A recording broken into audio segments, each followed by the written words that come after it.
les amis, je suis très heureuse de vous retrouver pour un nouveau podcast. Aujourd'hui, j'aimerais vous parler des signes. C'est vrai que c'est un sujet qui est beaucoup abordé lorsque l'on commence à s'intéresser à la spiritualité. Et il y a cette croyance que Dieu, ou l'univers, ou un guide, en fait, appelez-le comme vous voulez en fonction de vos propres croyances, vous fait un signe pour communiquer avec vous, pour vous guider ou même pour vous féliciter. Alors ça peut se matérialiser de plusieurs façons. Je suis sûre que je vais en oublier tellement tout peut être un signe de la vie. Alors les signes, ils peuvent se manifester par des synchronicités et c'est vrai que pour le psychiatre suisse Carl Gustav Jung, dont j'aime beaucoup le système de pensée et les écrits, cela dit en passant. Donc pour lui, la synchronicité est l'occurrence simultanée d'au moins deux événements qui ne présentent pas de lien de causalité, mais dont l'association prend un sens pour la personne qui les perçoit. Merci Wikipédia. Donc en bref, ce sont des coïncidences étranges qui sont porteuses de sens pour celui qui les vit. Alors pour vous parler d'une expérience personnelle, un jour, ou plutôt une nuit, ça me fait penser à une chanson ça.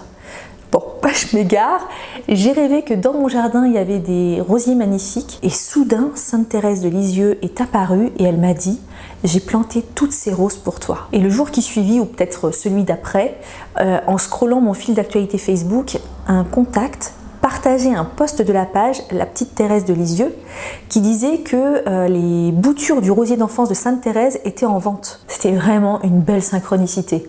Alors si j'ai acheté une bouture, bien évidemment. Pour moi, c'était vraiment un merveilleux signe céleste. Alors c'est vrai que certains diront que c'est juste une coïncidence, d'autres y verront un signe du destin, un signe céleste, un clin d'œil de l'univers. Et là, ce genre de synchronicité, c'est pas très courant, mais de manière plus courante, voici le genre de synchronicité qui peuvent se manifester. Par exemple, lorsque vous pensez à quelqu'un et il vous appelle ou vous le croisez soudainement dans la rue, vous entendez des personnes parler dans la rue et une de leurs phrases répond à une problématique de votre vie actuelle. Vous pouvez aussi voir un panneau publicitaire dans la rue et le slogan vous interpelle parce qu'il répond à une de vos interrogations. Vous pensez à commencer quelque chose de nouveau et tout à coup quelqu'un vous parle de cette nouvelle chose qui a changé sa vie. Certains parleront de hasard dans certaines situations, mais je pense que cette situation populaire qui dit « le hasard fait bien les choses » n'existe pas sans raison. Le hasard, donc la synchronicité, nous guide, nous transmet un message, nous offre un signe du destin. Et pour continuer dans le registre citation, parce que je sais que vous adorez ça, je finirai sur les synchronicités par « Il n'y a pas de hasard, que des rendez-vous » de notre cher Paul Éluard. Tiens, c'est rigolo, j'ai vécu rue Paul Éluard toute mon enfance. Hasard? Je ne crois pas. Non, je plaisante. Faut pas non plus devenir un parano des signes, parce qu'il y en a. Vous savez, ceux qui voient des signes partout. Je pense qu'à force de vouloir tout analyser, au bout d'un moment, on en oublie de vivre. Parce que ce qui est bon, finalement, c'est de se laisser porter, sans forcément tout analyser, tout mentaliser. Ah, ce mental encore omniprésent qui cherche à tout calculer, même quand il s'agit de spiritualité. C'est dingue, ça. Alors, comment reconnaître un vrai signe? Je pense que d'abord, il faut que ça nous fasse tilt, qu'il y ait un sentiment étrange ressenti pendant que l'on visionne le signe, et surtout que l'on sache instantanément de quoi il s'agit lorsque l'on aperçoit le signe en question. Donc pas besoin de réflexion en fait. Parce que c'est vrai que certaines personnes vont trouver une plume et chercher ce que ça signifie sur internet. Non, un signe est clair comme de l'eau de roche. Pas besoin de se triturer l'esprit. Le signe apparaît pour vous guider, pour vous parler. Il fera donc en sorte qu'en fonction de vos connaissances, vous soyez apte à le comprendre, sinon ça n'a pas d'intérêt. Alors pour en revenir à cette histoire de plumes, j'ai fait comme tout le monde au début lorsque j'ai commencé à m'intéresser à la spiritualité. J'ai vraiment cherché sur internet les significations des couleurs, etc., les formes. D'abord j'ai trouvé des significations différentes entre les différents sites internet. Parfois il y avait du plagiat, c'était copier-coller mot pour mot, point pour point. Parfois même, il y avait des contradictions d'un site à l'autre. Je pense surtout que la couleur de la plume vous parlera en fonction de vos croyances et connaissances. Oui, bien sûr, je pense qu'il y a aussi un facteur de conscience collective dans l'interprétation à travers des correspondances populaires pour que cela puisse vous parler. Mais si vous ne connaissez pas telle ou telle correspondance, sachez que ce n'est vraiment pas la piste à explorer. Vraiment, la question à vous poser, c'est qu'avez-vous ressenti lorsque vous avez trouvé cette plume ? À quoi vous a fait penser sa couleur? À quoi vous avez pensé sa texture, son odeur? Une sorte de Madeleine de Proust, quoi. C'est vraiment là qu'il faut regarder, ne pas mentaliser, juste ressentir le signe avec le cœur. Alors pour chaque individu, la signification spontanée sera différente forcément. Par exemple, si je trouve une plume d'une certaine couleur, comme je m'y connais un peu en chakra, j'aurais plutôt tendance à me rapporter aux couleurs des chakras pour interpréter le signe, et ça l'univers le sait.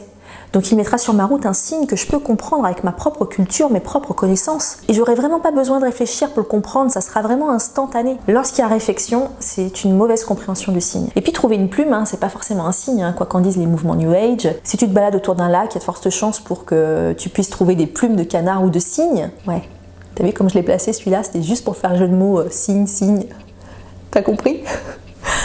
Alors même chose pour les heures miroirs ou les suites de chiffres. Vous savez, lorsque vous voyez tout le temps le même chiffre en suite, comme par exemple 777, ça c'était mon chiffre. Ou lorsque vous regardez l'heure et que fréquemment vous voyez des heures miroirs telles que 11h11.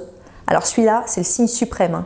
11h11, il y a du high level spirituel là. Alors c'est vrai que si vous êtes calé en numérologie, vous y verrez certainement des significations intéressantes.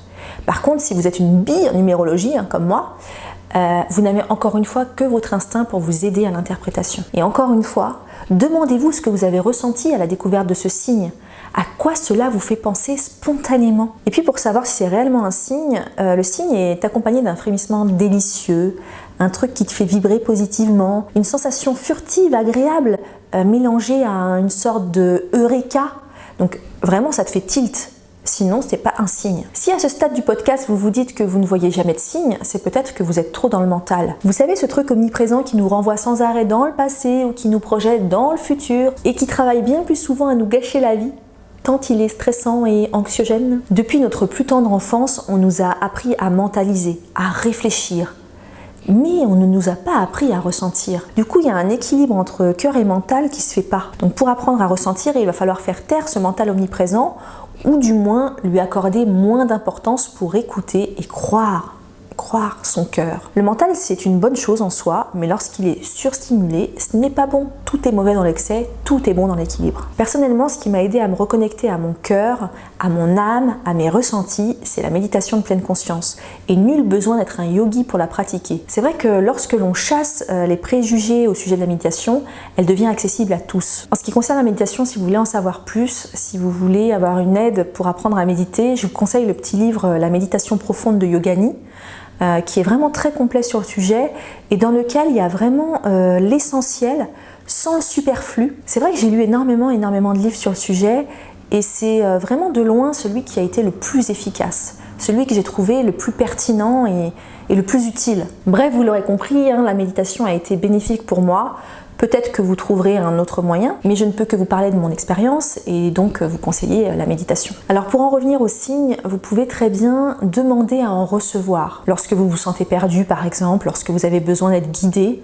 Alors moi je fais ça tout le temps. Parfois ça fonctionne, d'autres non. Ou plutôt devrais-je dire, parfois j'y suis attentive et d'autres non. Vous saisissez la nuance? Parce que c'est bien de ça dont il s'agit. C'est plus un problème de réception. Puisque lorsque vous demandez un signe, sachez que l'on vous répond toujours.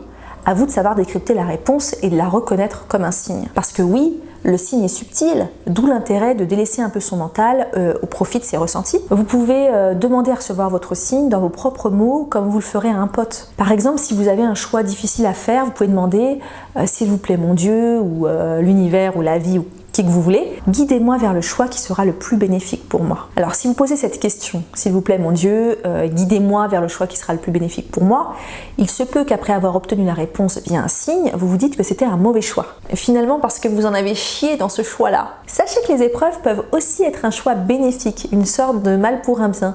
Alors attention à la manière dont vous formulez votre demande de signe. Mais en même temps, pouvons-nous vraiment échapper à notre destin ? Alors ça c'est un autre sujet que j'ai abordé dans une de mes vidéos YouTube. Si cela vous intéresse, elle s'appelle Blabla spirituel, le libre arbitre n'existe pas.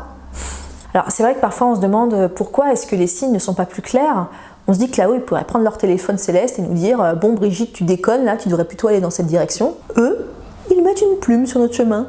Ou un message sur un panneau publicitaire du type le roi Merlin pour réussir, alors que tu te poses la question si tu dois plutôt choisir Monsieur Merlin pour t'aider dans ton projet ou Monsieur Lapère. Bon là t'es dans la merde si tu te retrouves avec un double panneau, le roi Merlin pour réussir et Lapère il n'y en a pas deux. C'est vrai qu'on aimerait que le message soit clair, net et précis, mais ça fonctionne pas comme ça. Nous guider oui, nous assister non. Nous devons faire nos propres expériences. Et c'est vrai que si tout était dicté, nous ne pourrions pas évoluer. C'est comme si tu faisais les devoirs de ton enfant à sa place, tu l'aides, Oui, mais tu ne le fais pas à sa place parce que tu sais que c'est vraiment pas l'aider que de lui mâcher tout le travail. Si tu le fais à sa place, il va jamais progresser. Bon voilà, je pense avoir terminé avec les signes pour aujourd'hui. J'imagine que j'ai oublié 1000 choses et que ça va me revenir quand je vais monter la vidéo, mais c'est pas grave. Là, c'est vraiment le moment douloureux où nous devons nous quitter. Mais pas de panique, on se retrouve très vite pour un nouveau podcast. Et puis je partage quotidiennement sur mes réseaux sociaux, vous savez donc où me trouver pour plus de moments ensemble. À très bientôt les amis, restez connectés.